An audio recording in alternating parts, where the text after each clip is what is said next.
Welcome to my presentation. My name is Daniela. I'm originally from the Czech Republic, and the topic of this presentation is focusing on improving mental health of English language learners in our classrooms.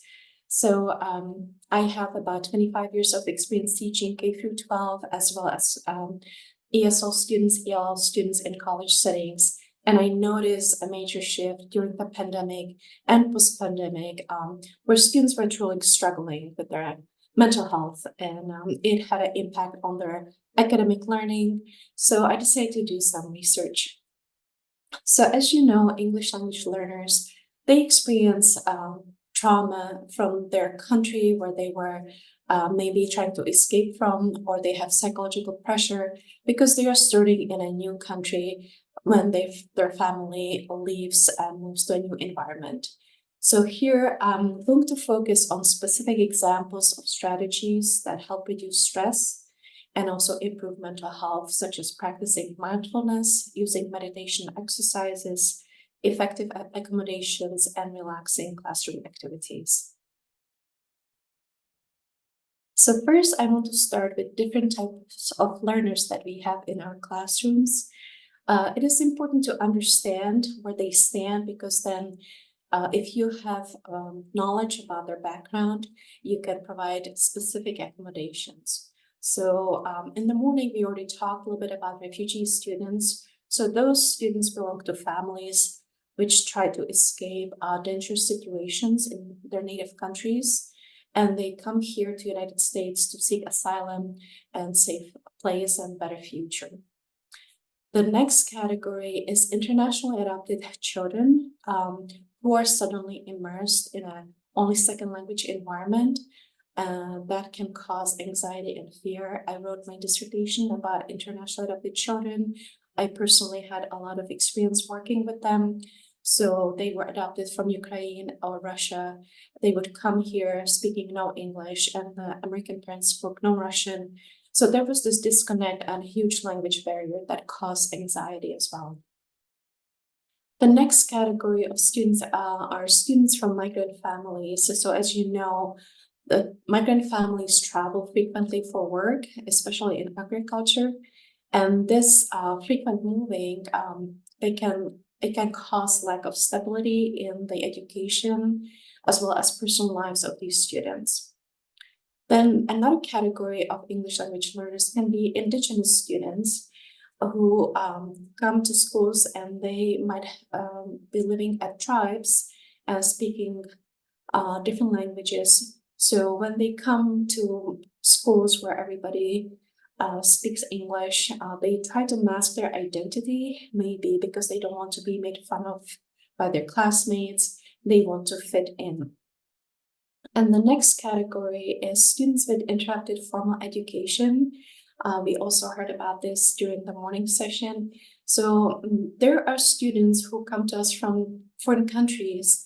They might be at a fifth grade, placed into a fifth grade, but they are reading at a first grade reading level in their native language.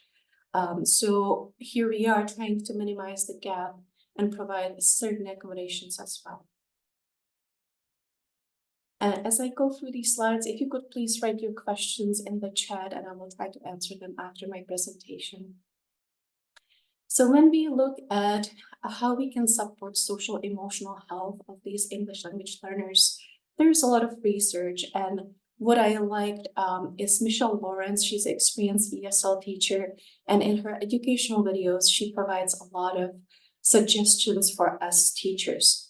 So she talks about how important it is that teachers build relationships with these students, because when you have trusting relationship with English language learners, it builds their confidence. You provide meaningful connections in the instructional environment, and that improves their academic learning and also provides the support.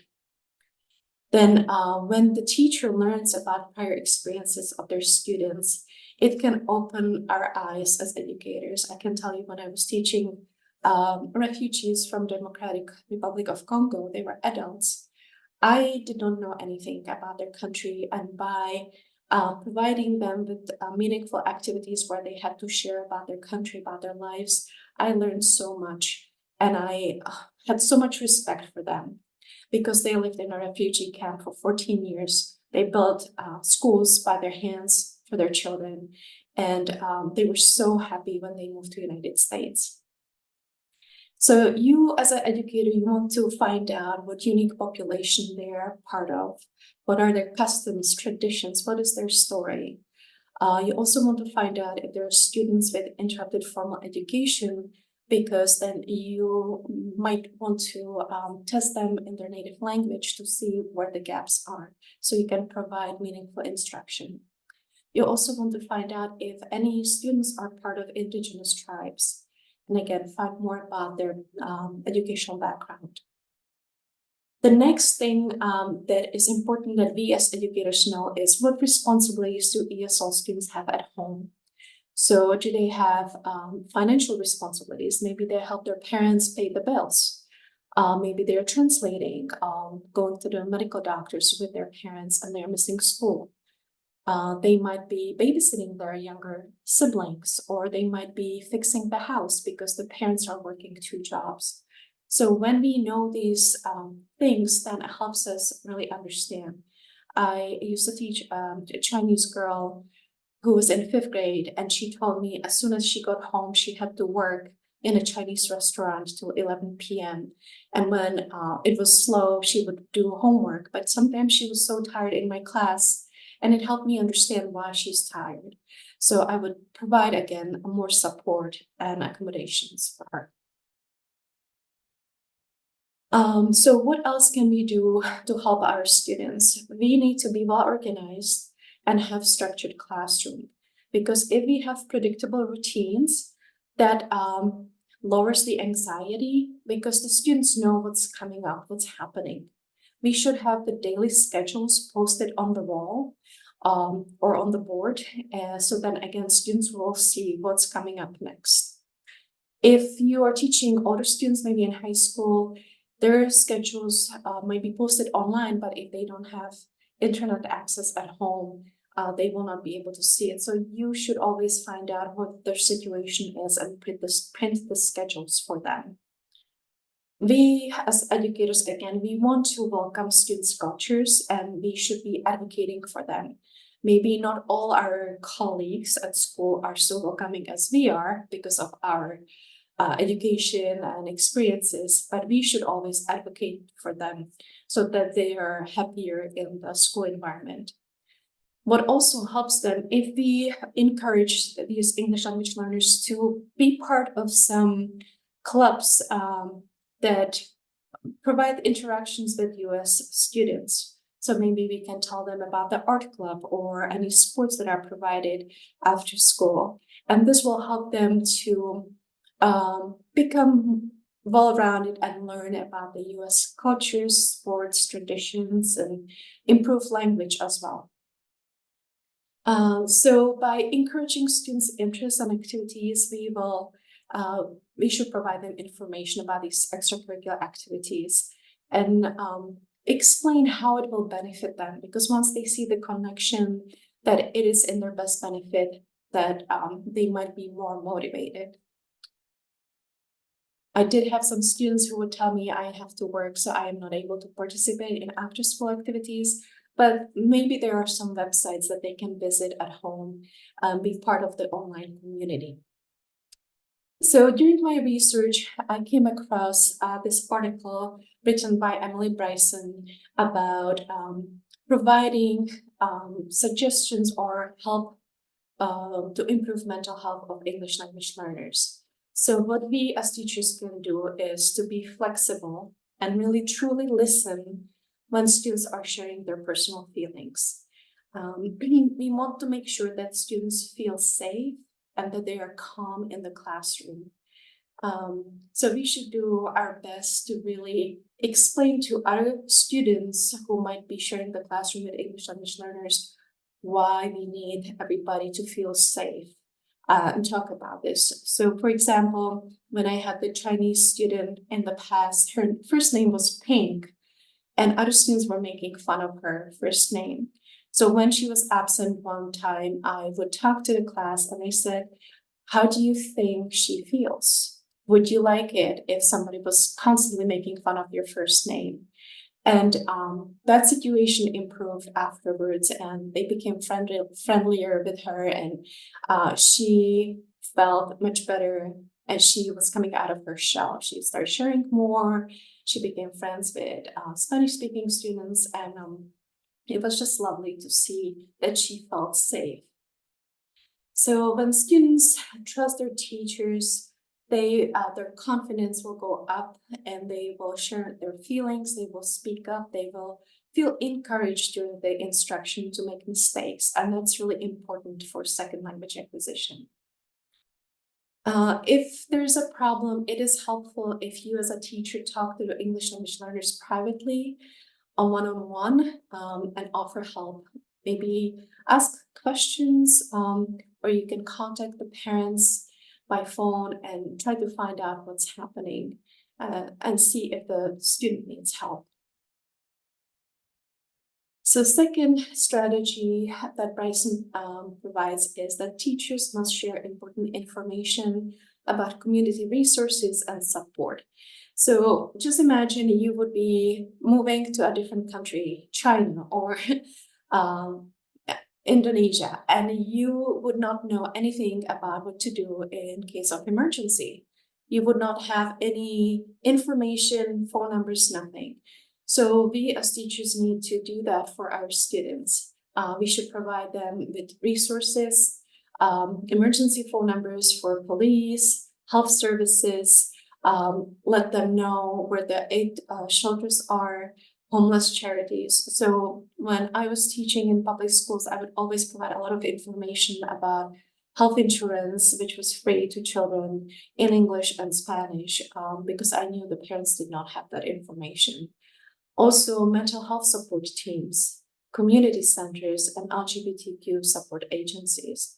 So this should be distributed at the beginning of the school year.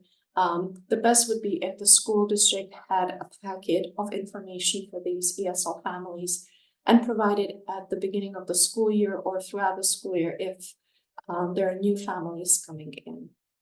So I can tell you last year, I organized study abroad to the Czech Republic, my native country, and I'm telling the students, this is the emergency phone number. And the tour guide corrected me. He's like, no, Daniela, that changed. It changed a couple years back, and I didn't know. So I felt really embarrassed because in my native country, things change over the time. So it is really important to keep updated information for these families. All right, the third strategy, instructors should educate English language learners about practicing mindfulness and meditation exercises. As I said, these children go through a lot of trauma, moving from one continent to another, moving from one country to another. You know, the schools are very different, people are very different, they might miss their family.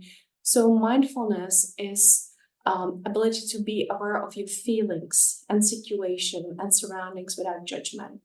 So there are certain things that students can do to practice mindfulness. Like I love doing yoga and walking.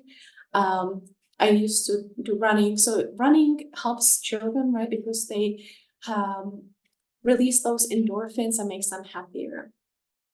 Also, certain schools, they practice mindfulness. So they ask their students to close their eyes, have the correct posture, like on the picture, and they listen to a short guided meditation with music played at school. So when I presented this at TESOL, I played little background music, and I asked everyone to close their eyes and just count to 10 and think about how thankful we should be that we have safe country, that there's no war, that we have free education for elementary and high school students, that we have the resources to learn, and that we have democracy and we can express ourselves. So you can do certain exercises with your students depending on their age. But the research shows that really mindfulness helps. It improves mood, it decreases physical pain, and it reduces feelings of anxiety, stress, and depression. So when I get stressed out, I either go swimming or I listen to calming music or I do yoga. and it just releases that anger or pain or anxiety, um, and it truly helps. Another activity that educators can do is 5, 4, 3, 2, 1 coping technique for anxiety. So the teacher can ask students to take a deep breath and answer these questions. What are 5 things you can see? What are 4 things you can feel? What are 3 things you can hear? What are 2 things you can smell? And what is 1 thing you can taste? So what it does, it reinforces the brain to focus on something different than anger or something unpleasant. It puts you in the surroundings around you, and it redirects you into that situation where you're at now. So it does have a positive influence on the students. It calms them down. So maybe you can try that later on after the conference and see if that helps you. Another strategy that I use, even with my college student, is I embed drawing or painting activities, not painting, but mostly drawing. So you would think, yes, the elementary students, it's fun, it's easy to embed in our classes, but I notice my college students like it too. So when I teach educational psychology, one chapter focuses on brain development, and it's rather challenging, complex topic. So I bring printouts of brain, and I give students crayons, and we color the prefrontal cortex a certain color, and then the limbic center another color, and they have so much fun, and they remember it in a better way because we're using kinesthetic skills, right? And we are using audio visual learning. So it stays with them for a longer time. And it's fun. When I pass the crayons, they're like looking at me, is she crazy? And I'm like, no, I'm not crazy. There's a purpose for this activity. So the fifth strategy is about getting outside and exercising because it releases endorphins. So it improves the student's mood, concentration, and sleep. It reduces anxiety and stress. So if you're able to do it, I recommend it. My college student says, Dr. D, it's so nice outside. Can we study outside? So I was like, okay, let me just get over with this lecture, and then we go outside. We sit under a tree and we talk about the certain concepts that I introduced at the beginning of the lesson. And everybody's just happier when we are outside. So those are 5 strategies. And now I'm going to look at the teaching accommodations. So we as educators, we need to be aware that we have diverse learners, right? And they all need some kind of accommodations. So when we know where they are coming from, where their strengths are and where their weaknesses are, then we can develop these accommodations and embed them into instruction. So if you have newcomers, I recommend using Google Translate app. I had a student from Bulgaria who was internationally adopted. She was VIDA level 1 going on to VIDA level 2. She was given an iPad with the Google Translate by the district. And, in science class, there was so much vocabulary. She couldn't keep up, but she would put the iPad above the text of the science textbook. And she was able to see what the topic was. And she was able to complete basic exercises that were simplified by the biology teacher. Also, for newcomers, use a lot of illustrations, graphic organizers, a lot of gestures, body language to help them understand what is being taught. When you have students who are intermediate, you can use videos with captions or subtitles. You might be able to use also subtitles in a different language. If you have like a group of students who are Spanish speakers, you can use Spanish subtitles. Voice typing is excellent in Google Docs, so that the students can maybe say it in their native language. The computer types it, and then it is being translated into English.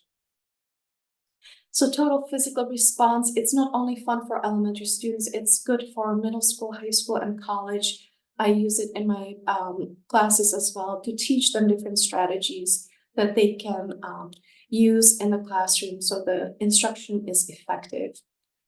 And then there is the pictorial exchange communication system where the vocabulary is illustrated so that the students understand right away what the word is. Another helpful accommodation is when you as an educator have a helpful anchor chart on the wall or on the board, and you can teach your students to be proactive and ask questions if they need help. Because maybe you have 25 students or 30 and you have a mainstream English language learners in your classroom who are at Vita level 3, 4, 5, and sometimes they misunderstand. So you can have these prompt questions for them, and they would say, "May I have more time to think? Please reword the question for me. Where can I find more information? Can you give me a hint?" Or sentence starter, right? "Can you please explain it differently? Maybe there's some vocabulary that they don't know." Or what does the word curriculum mean, for example? Or "May I ask a friend for help?" So you can see there's a group of students working together, and the students who are at a higher level can be trained to help students who are struggling. So by training students and teaching them how to help each other, we can really provide a lot of assistance for these English language learners. Now, we as educators, we also have to be aware of our own gestures, our body language, and the way we teach English language learners. So if I teach pre-service teachers, and a course called Teaching English Language Learners is a required course. Every student has to take it no matter what their major is. So we talk about all these strategies that they can use to assist students. So part of the research that I did was I asked international students at Wilson College to complete a survey, anonymous survey, and here are their answers. So the first question was, list at least 3 challenges that you're currently facing. And these international students, they were from Spanish-speaking countries, China, Nepal. I'm not sure all the countries that we had, but some of them responded to the survey, and the major challenges were isolation, and that was the past academic school year, homesickness, lack of English skills, different food, they didn't like the American food, no public transportation, and academic stress. So some of the international students come to us from large cities that might have like millions people. And here in Chambersburg, we're a small town and people transport themselves in a car. So it is really challenging for international students to transport themselves. They walk, they might have bicycles, but if they want to go to Washington, D.C., it is typically an organized trip by our college. The next question was, list at least 3 activities that make you happy or calm you down. So what they responded is when they talk to their family, their native family, they write down their feelings in a journal. They attend activities and festivals, they pray, and they play sports. So as you know, playing sports releases endorphins and it makes us happier. Then I asked them to list acts of kindness that someone did for them here at Wilson College community. So they said that they liked celebrating birthdays with their international students from the international club. They would receive gifts from a host family. So some international students are connected with host family that is American, and that family takes good care of them, takes them to trips and so on. Another student responded being invited to an Indian restaurant, or being introduced to a student center, an archery club, getting a cup of coffee on a bad day, or they would get a present, which was a handmade sweater. So then I asked them, how can teachers improve mental health of international students? And here I picked the most informative responses. So one student said they should understand that we are international students, that we need extra focus and guidance as compared to other students. They should assist us regarding every assignment or final paper. Another student said, as someone struggling with depression, it is nice to hear that my professors never lose sight of my potential as a student.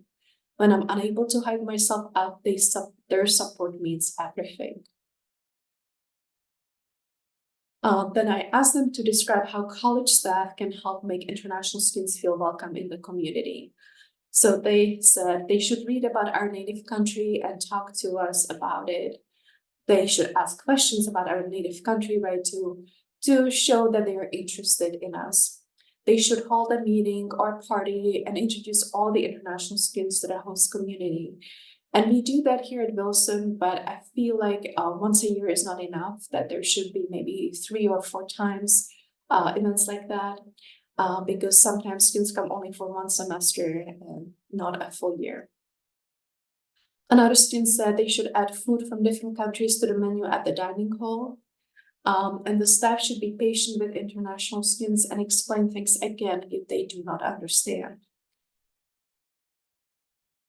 So then describe what local community resources have positive and negative impact on you as an international student.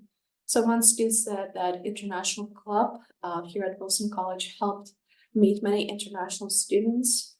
Another positive factors were the service trips that the college organizes and using library and fitness center.